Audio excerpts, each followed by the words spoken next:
We discuss about mitochondria.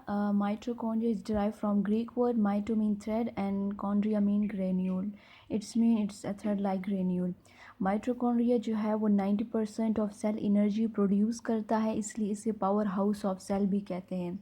ये convert करता है न्यूट्रिएंट को एटीपी में in the presence of oxygen, यानी जो फूड हम इनटेक करते हैं उसे ये एटीपी में कन्वर्ट कर देता है।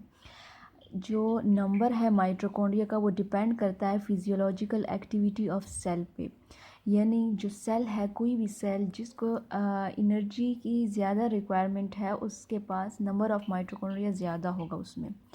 जैसे रेड ब्लड सेल में कोई माइटोकॉन्ड्रिया नहीं है, क्योंकि हार्ट जो है वो ब्लड को इतनी फोर्स के साथ पंप करता है कि उसे एनर्जी की यानी उसे माइटोकॉन्ड्रिया की ज़रूरत नहीं होती।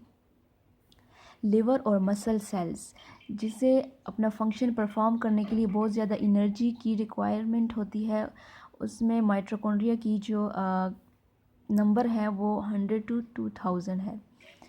अब स्ट्रक्चर देख लेते हैं। डबल मेम्ब्रेन बाउंडेड स्ट्रक्चर होता है, रॉड और सॉसेज शेप है, 1 to 10 माइक्रोमीटर इन लेंथ है। माइटोकॉन्ड्रिया की जो लेंथ है 1 to 10 माइक्रोमीटर है। अब इसमें 2 मेम्ब्रेन्स होती हैं, outer membrane and inner membranes, और इन दोनों मेम्ब्रेन के दरमियान में एक स्पेस होता है जिसे हम इनर मेम्ब्रेन स्पेस कहते हैं और पेरी माइट्रोकॉन्ड्रियल स्पेस भी कहते हैं।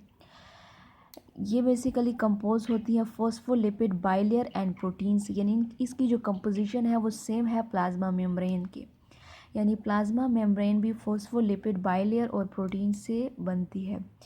फिर क्रिस्टी प्रेजेंट होते हैं माइटोकॉन्ड्रिया में, यानी इनकम्प्लीट सेप्टा फॉर्म में इनर मेम्ब्रेन में। मैट्रिक्स प्रेजेंट होता है, ये जेल लाइक सब्सटेंस है जो कि माइटोकॉन्ड्रिया में प्रेजेंट होता है।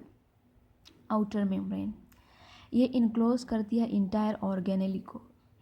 ये फ्रीली परमिएबल है टू स्मॉल मॉलिक्यूल्स के, यानी जो आउटर मेम्ब्रेन है वो अलाउ करती है स्मॉल मॉलिक्यूल को इजीली टू इनसाइड, और जो लार्ज मॉलिक्यूल्स हैं वो स्पेशल चैनल्स ऑफ प्रोटीन्स के थ्रू ट्रांसपोर्ट हो सकते हैं, जिससे पोरीन्स कहते हैं। यानी इनकी आउटर मेम्ब्रेन में पोर्स लाइक स्ट्रक्चर होते हैं, प्रोटीन चैनल्स होते हैं जिसके through large molecules pass out होते हैं। इनर मेम्ब्रेन स्पेस, ये स्पेस होता है आउटर एंड इनर मेम्ब्रेन के दरमियान में, यानी ये स्पेस है इनर मेम्ब्रेन स्पेस और पेरी माइटोकॉन्ड्रियल स्पेस भी कहते हैं। ये लेट सपोज आउटर मेम्ब्रेन और इसमें इस तरह के पोर्स प्रेजेंट होते हैं जिससे पोरिन्स कहते हैं। ये चैनल्स होते हैं प्रोटीन के for transport of large molecules. Inner membrane ये infolds forming compartment cristae which increase the surface area, यानी ये फोल्ड लाइक स्ट्रक्चर्स होते हैं इनकम्प्लीट सेप्टा, इसे कंपार्टमेंट्स भी कहते हैं। ये सरफेस एरिया को इंक्रीज़ कर देते हैं। फॉर एग्जांपल अगर हम इन सेप्टा को ओपन करते हैं, यानी बिल्कुल लेंथ एलोंगेट फॉर्म में रखते हैं, तो इसका जो सरफेस एरिया वो बहुत ज़्यादा इंक्रीज़ होता है। ये जो इनका सरफेस एरिया, ये जो इनकी फोल्ड फॉर्म है, बेसिकली ये सरफेस एरिया को इंक्रीज़ करती है। ये सरफेस एरिया को इंक्रीज़ इसलिए करती है ताकि एटीपी की जो प्रोडक्शन है वो इजीली हो सके, और ये मोस्ट सेलेक्टिवली परमिएबल है इनर मेम्ब्रेन। स्पेशलाइज्ड प्रोटीन्स होते हैं यहाँ पे फॉर ट्रांसपोर्ट के लिए।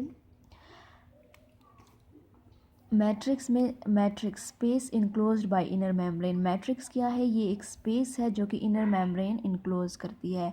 माइटोकॉन्ड्रिया का अपना एक इंडिपेंडेंट सर्कुलर डीएनए होता है। एंजाइम्स प्रेजेंट होते हैं एटीपी की प्रोडक्शन के लिए यहाँ पर, और ग्रेन्यूल ऑफ राइबोसोम्स प्रेजेंट होते हैं यहाँ पर। माइटोकॉन्ड्रिया का अपना राइबोसोम्स होता है, डीएनए होता है, ये प्रोटीन की सिंथेसिस भी करते हैं। अब इसका फंक्शन क्या है? प्रोडक्शन ऑफ एनर्जी इनका मेन फंक्शन है। सेल डेथ भी हो सकती है एपोप्टोसिस के प्रोसेस से, और इसमें जो साइटोक्रोम की पेरी माइटोकॉन्ड्रियल स्पेस में प्रेजेंट होती है। फिर इसका नेक्स्ट फंक्शन है storage of calcium ions. Mitochondria help करता है कैल्शियम आयन की स्टोरेज में, उसके साथ साथ हीट प्रोडक्शंस में भी हेल्प करता है। ये था माइटोकॉन्ड्रिया के बारे में।